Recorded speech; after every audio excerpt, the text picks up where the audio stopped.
Magluto tayo ng ulam ko today. Hi guys, Miss Ayusin mo here. Samahan niyo ako magluto tayo ng ulam.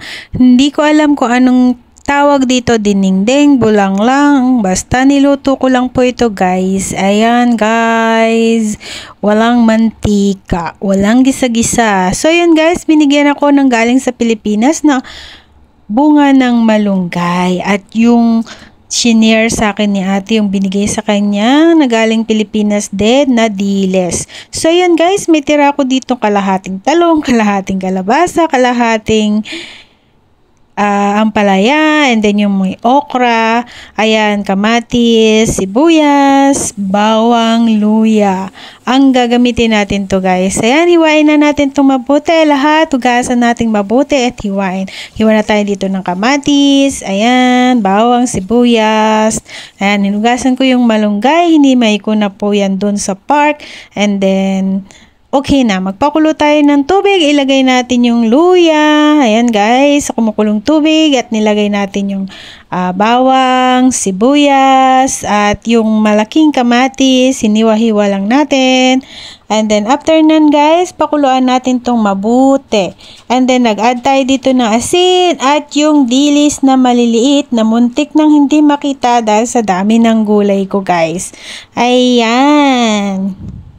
So, yummy na naman and happy tummy ang ating Miss Ayusin mo here. So, yan guys, pakuluan lang po natin ito. Ayan, after po ng pakulo, guys, yung malambot na yung mga sibuyas, yan, at nakita na natin na nagkulay na yung ating sabaw. Ayan guys, and then add na natin yung ating hinimay na bunga ng malunggay. So yun, sa tagal-tagal ng panahon, ngayon lang ulit ako makakain ng bunga ng malunggay. Pag sinabing malunggay, talagang matakaw ang mga Pilipino. So, masustansyang gulay, lalo na yung dahon, bunga, ang lahat, bulaklak, maraming benefits. Ayan guys, nilagay ko na yung talong, ampalaya, at okra, kalabasa. So, ayan guys, and then pakuluan natin ito guys. Haluin na natin to.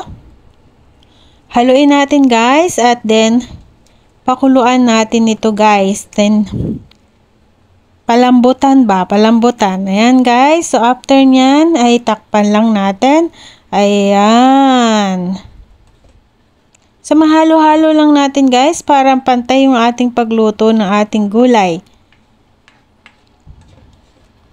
So, after po niya na halo-halo na yan guys, ang sarap-sarap, so yummy-yummy, and then takpan lang natin to guys. Ha, don't forget na wag takpan para lumambot lahat at same yung pagluto ng ating gulay. So, yan guys, after nyan, buksan na natin and then check natin na luto ng ating ulam. Ayan, I hope you like this video. Please give me thumbs up, like, share, and comment down below. Miss Ayusin mo here. Thanks for watching everyone. See you to my next video. So, yummy. Thank you. Shout out po sa ate na nagbigay ng bunga ng malunggay. Masustansya at healthy, yummy, happy tummy, at sa diles. Ayan, guys. Nakita mo yung sabaw, guys? Kulay tomato. Kulay kamatis brown. Kulay kamatis, guys. Pula, orange yung sabaw. Talagang malinam nam to, guys. Nilagyan ko lang po to ng konting Knorr seasoning. At asin lang po yung ginamit ko, and then naglagay ako ng konting patis. Ayan guys. So healthy talaga to guys. Ang sarap-sarap talaga at ako lang po ang kakain nito guys. So actually siguro mga lunch and dinner ko po ito guys, and then lunch ulit kinabukasan.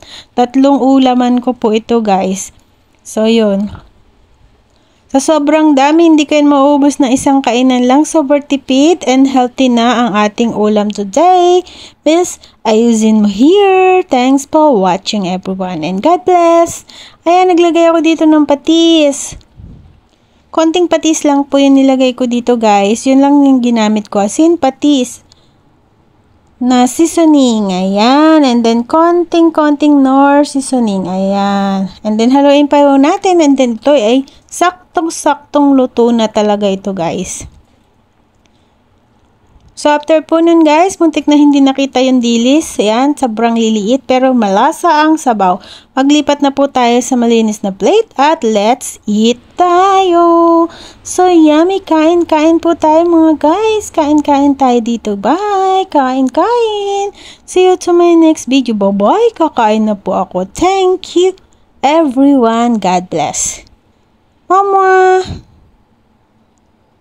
Delicious and healthy, yummy food. Thanks for watching everyone. Bye-bye. Miss Ayusin mo here. Don't forget to like, comment down below and shares naman mga kaayos. Love you all. See you. Mwah mwah.